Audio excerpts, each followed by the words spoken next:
Bonjour et bienvenue dans cette nouvelle vidéo où je vais vous parler d'un concept très intéressant de l'administration Oracle. Ce concept c'est le listener, et généralement qu'on retrouve au niveau de la couche Oracle Net. Le listener en fait c'est quoi? Le listener c'est votre écouteur qui va vous permettre de pouvoir vous connecter de façon distante sur votre serveur Oracle. Ça veut dire que vous avez votre serveur Oracle et vous avez besoin de vous connecter via un poste distant. Il faudrait qu'au préalable, le DBA ait défini un listener sur votre serveur qui va écouter toutes les connexions entrantes pour que cela puisse être possible. Ça, c'est juste une petite explication théorique. On va faire la pratique tout à l'heure.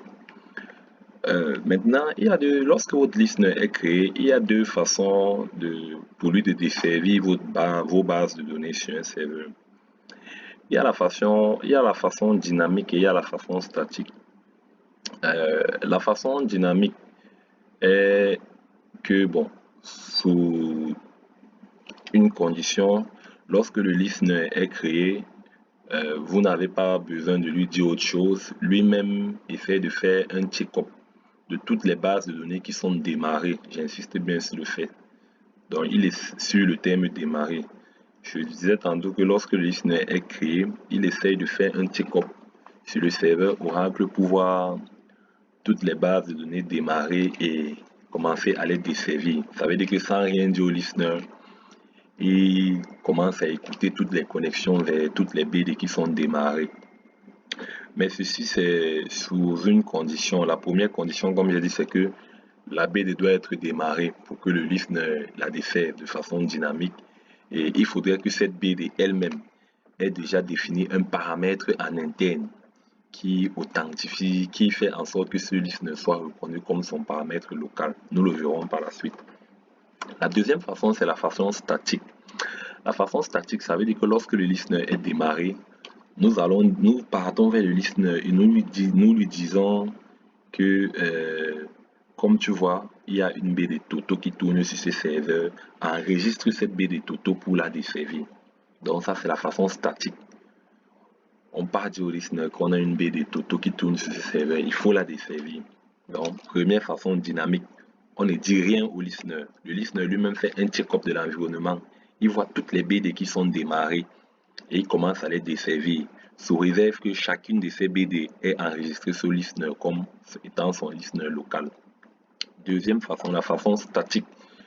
Dès qu'on crée le listener, on part dire au listener, comme tu vois là, on a une BD Toto qui tourne sur ce serveur, il faut la desservir. L'avantage avec l'enregistrement statique, c'est que même quand la BD n'est pas démarrée, quand elle est arrêtée, vous avez la possibilité, avec certains utilisateurs qui ont le privilège 6DBA, de vous connecter à votre BD et de voir effectivement qu'elle est arrêtée. Donc ça veut dire que dans l'enregistrement statique, même si la BD est arrêtée, je peux me connecter avec un utilisateur qui a le privilège 6DBA et lorsque j'arrive sur la BD, je trouve effectivement qu'elle est arrêtée, je la démarre. Par contre, avec l'enregistrement dynamique, lorsqu'une BD est arrêtée, elle n'est même pas desservie. Ça veut dire que peu importe avec l'utilisateur avec lequel vous allez vous connecter, vous n'aurez pas accès à cette BD parce qu'elle est arrêtée. Donc sans plus tarder, on va essayer de voir comment se passe toute cette théorie ou la mise en œuvre de ce que nous avons expliqué de façon théorique. Nous allons commencer par l'enregistrement dynamique. Comme je disais, l'enregistrement dynamique, qu'est-ce qu'on fait? On crée d'abord notre listener. Commençons par créer le listener. Vraiment, je ne vais pas vous faire un cours sur la création du listener. Vraiment, je vais supposer que tout le monde connaît comment on crée un listener et moi, je vais juste m'attarder ici sur l'explication qui est souvent, ou bien sur la confusion souvent que les gens, pas la confusion, l'interrogation que les gens ont souvent sur l'enregistrement d'une BD, l'enregistrement ou pas d'une BD chez un listener. Certaines personnes ne perçoivent pas souvent la différence entre le fait d'enregistrer une BD chez un listener ou ne pas l'enregistrer. Certains DBA n'ont pas un impact de ce que ça peut faire de soit enregistrer une BD, soit ne pas enregistrer une BD. Et certains se posent les questions de savoir à quel moment on enregistre une BD chez un listener, à quel moment on ne l'enregistre pas, pourquoi même on enregistre une BD Pourquoi autant de questions? Donc, je vais juste lever le flou sur cette question. Comment on crée un listener? Vraiment, il y a beaucoup d'exemples sur Internet. Mais de façon directe, on va utiliser l'utilitaire Net Configuration Assistant, NetCA d'Oracle, qui nous permet de créer notre listener. Donc, je vais lancer NetCA. Configurer le processus d'écoute. Ajouter un processus d'écoute. On va l'appeler listener. Il sera accessible via le protocole TCP sur le port 1521. Ça, c'est très important. Ici, quand même, déjà, c'est très important. Il est même déjà derrière ici. Ici, à partir du protocole même, ça devient déjà très important. Donc ici, remarquez bien, nous avons sélectionné le protocole. C'est le protocole TCP qui est sélectionné par défaut. J'avance. Pareil pour le port. Si vous choisissez de changer ce port, vous mettez 1522. Ce changement aura des répercussions énormes dans la méthode dynamique. Nous allons voir ça devant.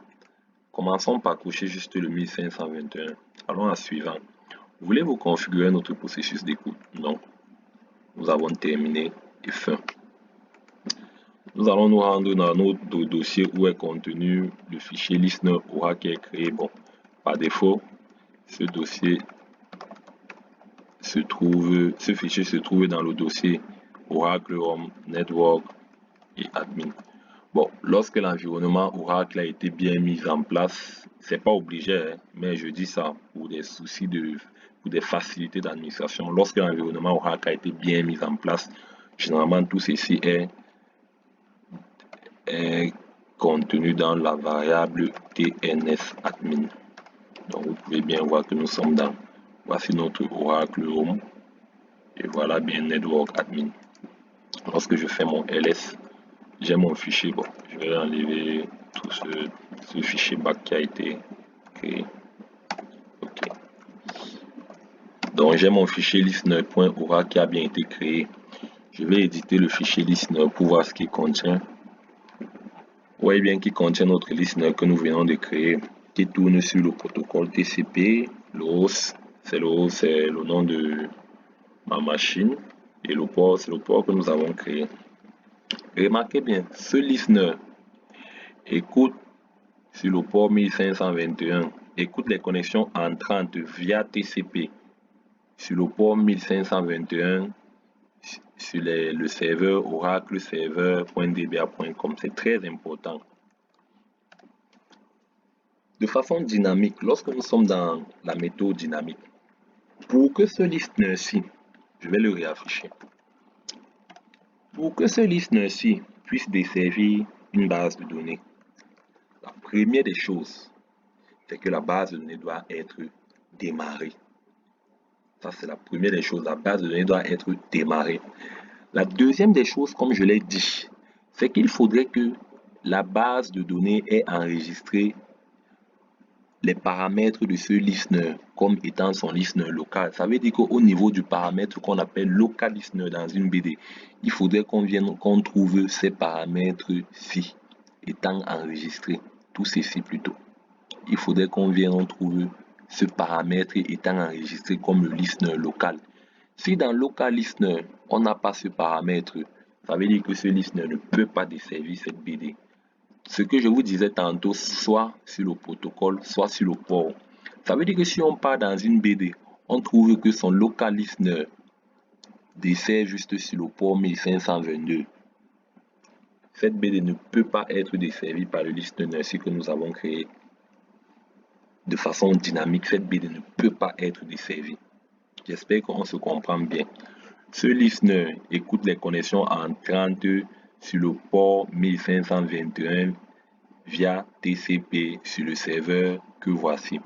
Ça veut dire que pour qu'une BD puisse être desservie de façon dynamique par ce listener, il faudrait d'abord que cette BD soit démarrée et que son local listener ait tous ces paramètres-ci. Ça veut dire que si vous partez dans le local listener d'une BD, vous trouvez le paramètre tous corrects peut-être sauf le port qui est 1522, le listener ne desservira jamais cette BD de façon dynamique. Sur mon serveur, j'ai une BD qui tourne. Je vais l'appeler GESCOM. Je vais me connecter. Je suis connecté sur ma BD GESCOM. Vous pouvez bien le voir. J'ai mon nom. Voilà ma BD GESCOM. Je vais afficher ce paramètre. Show paramètre local listener. Heureusement pour moi, je vais arranger l'affichage pour qu'on puisse voir. A12 colonne type. Bon, ça c'est des commandes propres à SQL plus donc vous pouvez les regarder au net pour voir comment il va arranger l'affichage. C'est pas fantôme, c'est des commandes propres à SQL plus. C'est pas trop show paramètre local listener. Ok, donc vous voyez que le local listener de ma BD GESCOM, le local listener écoute sur le port 1521 toutes les connexions qui entrent via TCP et sur quel serveur? Le serveur Oracle serveur dba.com. Ça veut dire que ma BD que voici sera desservie de façon dynamique par ce listener si elle est démarrée. Vraiment, j'espère que l'exemple est compris. J'ai créé un listener. Je ne lui ai rien demandé. Ce listener va faire un check-up de toutes les BD qui sont sur le serveur. Pour qu'il puisse desservir ces BD, il faudrait d'abord que 1. La BD soit démarrée et 2. Que la BD elle-même est enregistrée dans ce paramètre local listener. Donc on a enregistré ça. Ça c'est soit le DBA qui va enregistrer ça manuellement ou alors ça va se faire peut-être automatiquement lors de la création de votre BD. Mais le DBA doit se rassurer que le paramètre-ci corresponde au paramètre du listener qui est créé pour que l'enregistrement dynamique puisse être possible lorsque la BD est créée. Donc, j'espère que c'est clair pour l'enregistrement dynamique. L'avantage de l'enregistrement dynamique, comme nous venons de le voir, c'est que lorsque ce paramètre est renseigné, on n'a pas besoin de dire au listener que tu vas écouter tel ou tel BD. Lui-même, il fait le check-up de son environnement et toutes les BD qui sont démarrées, il va les écouter. Mais sauf que cet enregistrement prend un petit temps de latence, surtout lorsque le listener est redémarré ou lorsque la BD est redémarrée, je pense bien. Donc, il y a un petit temps de latence de ce check-up là. Bon, même si peut-être c'est infime à l'œil, c'est infime à l'œil nu, peut-être quelques secondes ou alors peut-être microsecondes. Mais il y a ce petit temps de latence. Et l'un des inconvénients aussi, c'est que lorsque votre BD est en arrêt, vous ne pouvez pas avoir accès à votre BD, quel que soit l'utilisateur avec lequel vous allez vous connecter. Vous ne pouvez pas avoir accès à votre BD. Ça veut dire que si votre BD est fait arrêter et vous voulez la démarrer, si vous utilisez cette méthode dynamique, le seul moyen de faire, c'est d'aller sur le serveur physique, redémarrer la BD et pour que les connexions distantes soient à nouveau possibles. Tant que ça n'a pas été fait, vous ne pourrez pas vous connecter. Vous ne pourrez rien faire puisque la BD sera en arrêt. L'enregistrement dynamique ne permet pas de se connecter à une BD à distance lorsqu'elle est arrêtée, puisque le listener ne va même pas la desservir. Donc lorsque ce cas se produit, si votre BD s'arrête, vous devez vous connecter directement sur le serveur, démarrer votre BD et comme ça, les connexions distantes seront permises à nouveau. J'espère que c'est clair pour la méthode dynamique. La méthode statique, qui est la méthode que moi je préfère généralement pour me mettre à l'abri de certaines situations. La méthode statique, elle n'a rien à y voir avec, elle ne gère pas ce local listener. Vraiment, c'est comme je dis, lorsque le listener est créé, peu importe sur le port qui tourne, même si le port il tourne sur le port 1522, 1523, 1524, je ne sais pas, peu importe sur le port qui tourne, lorsqu'il est créé, on va voir le listener, on va lui dire que sur ce serveur, il y a une BD Toto qui tourne, nous voulons que tu la desserves. Le listener va desservir cette BD. Et comme j'ai dit, l'avantage avec cette méthode, c'est que lorsque le listener est démarré, automatiquement, il n'y a pas de temps de latence et de check-up. Automatiquement, il dessert déjà la BD, puisque c'est une configuration c'est un enregistrement qui fait déjà partie de sa configuration. Et comme j'ai dit, le plus gros avantage que moi je trouve avec ça, c'est que Je peux me connecter à ma BD même si elle est en arrêt avec les utilisateurs qui ont le privilège 6 dBA. Vous savez, ces utilisateurs qui permettent d'arrêter ou de démarrer les BD. Ça veut dire que si j'ai mon utilisateur qui a le privilège 6 dBA et que ma BD est en arrêt, dès lors qu'elle est enregistrée chez le listener, je peux me connecter à distance sur cette BD. Et quand je vais me connecter avec un utilisateur qui a le privilège 6 dBA, je verrai effectivement que ma BD est en arrêt, je vais la redémarrer. Donc je n'aurai pas besoin d'aller sur le serveur Oracle pour démarrer la BD, comme c'est le cas dans l'enregistrement dynamique. Donc je pourrais me connecter à distance, voir que ma BD est en arrêt et la redémarrer. Ça, c'est un avantage que moi je trouve avec l'enregistrement statique. Moi, personnellement, c'est l'enregistrement statique que je préconise, c'est ce que moi je conseille, c'est ce que moi j'utilise. Comment enregistrer statiquement une BD chez un listener? Oracle nous donne l'utilitaire NetManager, donc on lance l'utilitaire NetMGR. Lorsqu'on lance l'utilitaire NetMGR, on vient dans Local, il y a processus d'écoute. On voit notre listener. Quand on voit notre listener, nous venons dérouler cette liste, on vient au niveau des services de BD.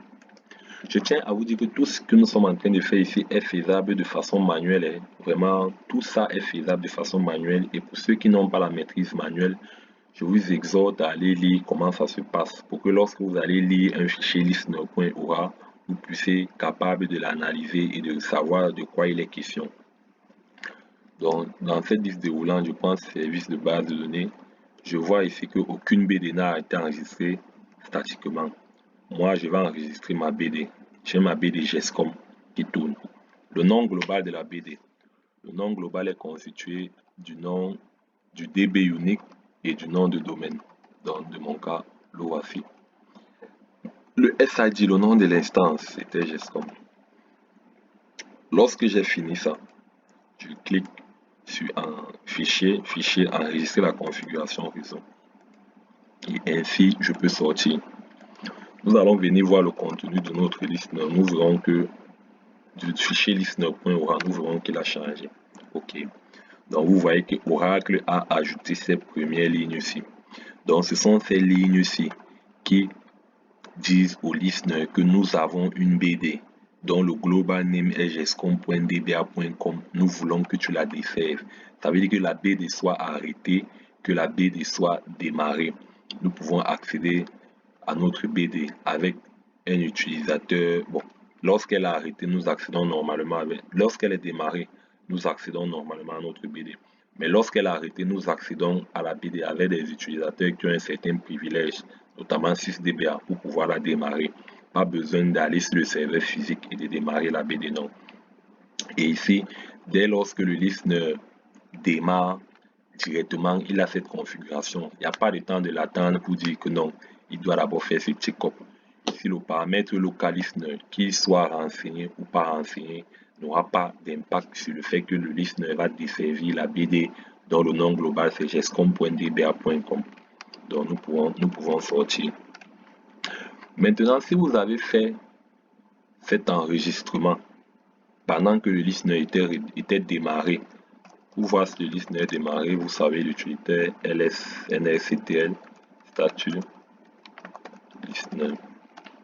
Donc, nous avons fait ce changement pendant que notre listener était démarré. Il va falloir recharger le listener pour qu'il prenne à nouveau cette config. Donc, je vais faire ls-nrctl reload. Vraiment, l'utilitaire ls-nrctl, c'est l'utilitaire qui est natif à Oracle qui nous permet de gérer nos listeners. Je ne vais pas vous faire un cours dessus. Si vous avez des soucis à ce point, vous pouvez vous référer à la doc sur le net ou bien tout autre exemple qui est pris. Donc, je recharge mon listener dont le nom est listener. Le listener est rechargé. Dès qu'il est rechargé, dès cet instant, mon listener dessert de façon statique la BD dont le nom global est gescom.dba.com. Ça veut dire que lorsque la BD est démarrée, elle est desservie. Lorsqu'elle est arrêtée, elle est desservie pour les utilisateurs qui auront un certain privilège, notamment 6 dBA, qui vont pouvoir se connecter et notamment venir démarrer la BD. Ce que le mode dynamique ne permet pas. Lorsque la BD est arrêtée dans le mode dynamique, il faut qu'on vienne démarrer sur le serveur où est installée la BD. Lorsque la BD est arrêtée dans le mode dynamique, il faut que le DBA se rende sur le serveur sur lequel est installée la BD pour la démarrer.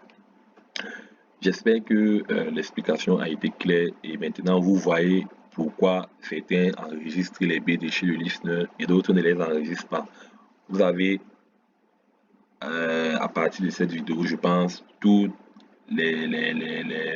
l'analyse nécessaire pour mesurer l'impact de l'enregistrement statique ou dynamique du listener. Je vous souhaite bon courage dans votre apprentissage. Surtout, n'hésitez pas à laisser un commentaire si vous ne comprenez pas quelque chose ou alors si vous avez une remarque. Durant mon explication, je peux peut-être laisser traîner des bobos. Vous savez, on apprend chaque jour. Je serai ravi de me corriger. Bon courage à vous et à très prochainement pour une nouvelle vidéo.